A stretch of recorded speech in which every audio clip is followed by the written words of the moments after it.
Previously, on Talk That Talk.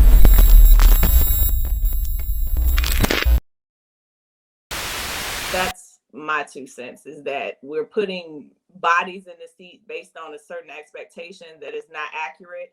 It is not proportionate to the amount of women educators that we have, and it's a disservice to our programs. I'm gonna go a little deeper. Let me ask you this question, and this is for everybody. How many female drum majors has FAMU had? How many female drum majors has Bethune had? How many female drum majors has Norfolk had? We should have had one. We ain't gonna talk about that. Please, no, I'm gonna talk. I'm gonna know talk that story. one. We ain't. No. Hey, I'm coming to homecoming. I'm just saying. Hey, you go ahead, because when it's my goal, I'm talking about it. So you go ahead. I'm going to y'all homecoming. Hey, please come, because I'm gonna talk about it. But Portia, I need your help too, because I'm gonna talk about that shit. So I'm looking at all aspects of leadership. I need my pistol. No, you ain't gonna need. No, you ain't gonna need your pistol. It's gonna be all love, but I'm gonna speak this real as soon as my go. To Julian's point, then it is proportionate to the fact that we aren't still letting qualified female students be in leadership positions or the top leadership positions in band. Because if you think about the number of female drum majors, that's disproportionate too. So, and Norfolk should have had one. What was that? 2007 or what year was that?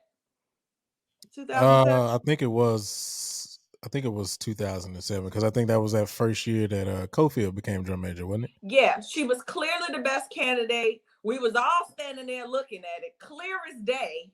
But that's goes back to that mindset that this should be a man, or it should be this.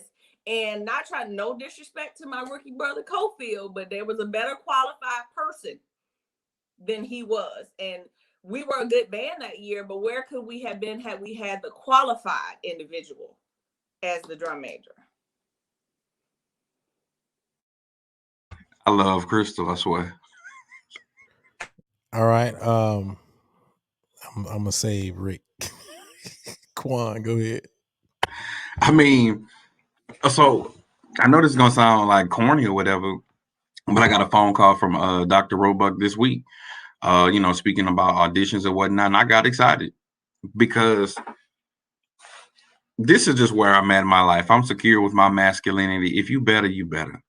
That's just what it is, bro. Like, I look at, I think from an East Coast perspective, Crystal, a diary of a lady band director, was the first people that I reached out on how to arrange, because she honestly developed a group on arranging that a lot of people took from her, that idea from her, and sharing arrangements and on how to improve it. A hell of a writer, bro. And real talk, like what she's done with her band. And honestly, if other universities would be playing her music, she would be honestly a GOAT as quote unquote as arrangers. Like, she would be honestly labeled with your Hamers, your Knightons, so forth and so on. She would. You know what I'm saying? So you gotta pay homage to that. I follow Dr. Tamisha Brock Price. I think that's your rookie sister, Rick. But she marched for Norfolk, though, right? No, she got her master's from Norfolk. Okay, but she, Norfolk alumni. She has her business in Vegas that's ensuring that people pass the praxis exam. That's real work. I've never met her personally, but I've had a conversation on the phone with Miss Stephanie that's at Norfolk, one of the world's best bassoon players. Like, they got women out there that's doing the damn thing. Now, I feel like we going to the initial question about protecting each other. Then as band directors and Black men, we need to protect our Black women, female band directors, and promote them and do better with that. Put them honestly on a larger platform, such as a TMEA and different things like that, and Midwest and so forth and so on. My thing is, if you better, you better. Maybe I'm different. Maybe I'm anomaly. But it's just certain aspects where I know that I'm weak in this area if this person is strong, then that's what it is. Let me learn from it. I close with this. That's a lady. She's the band director. I don't know her name, but she's the band director at Sunset. Like, she did a style show within the last, I think, 5 or 10 years. Say it again. Remetria. Man, she has straight walls across. I don't think she has had earned anything lower than a 1 the last several years. That's marching and concert band, bro. Like, that's what I'm saying. Man, you got women out here doing it. So just shout out to the ladies who are doing it, man. I have to go according to what they're saying to be their truth. If they're saying that it's misogynistic aspect in it, then that's what it is. If I'm listening to this story about this young lady that should have been drum major in 07, we're talking about 07, bro. Then if it's not misogynistic, then what it is? If it's not racism and it's not misogyny, then what is it? But shout out to PV because we've had several female drum majors over our history. Yeah, I have. And band directors currently. Yeah. Can I please go? Because I'd like to pick up. Hold up. I'm gonna give you the floor. I'm gonna give you the floor. I just want to say this, and then I'm gonna give you the floor. Quan, you said something that I'm going to touch on, but I'm gonna bring it back after Rick says what he needs to go say. But go ahead, Rick. Let's all sit back and listen to Rick. Yeah, right. So Quan, you brought up the question. You're like, I don't know what it is. I know what it is. HBCU band directors is a sausage fest. That's exactly what it is. It's been that way forever. It continues to be that way. And it's going to be that way until somebody challenges the status quo. Point blank, period. I'm going to give you a couple of examples of how I know I'm right. Let's go back to what the Toya situation. Oh, I'm going to put name. I'm going to do it all. Let's go. LaToya is one of the dopest female educators in music out there right now. I agree. A lot of people didn't even know who Toya was until she really got away from the HBCU bands and started doing what she's doing with some of these bigger band programs. And I agree. She is by far one of the biggest advocates for women in music, period. She's speaking at Midwest this year with a panel of great women. She is an awesome advocate for diversity and inclusion. The work she's doing with William Lake, my good friend, y'all frat brother William Lake, who's at the Crane School of Music. Great work there. I know Toya personally. She's a good friend of mine. Me and Toya talk all the time. So I'm going to sit up here and I'm going to bump hard for her. People like her, like Miss Sanders, are the reason why I brought that question up. Juliet are reasons why I brought that question up on the show. Let's talk about facts. Toya already talked about it, so I'll be quick. She was the best candidate for drum major at Norfolk State at that time, and she was denied because she was a woman.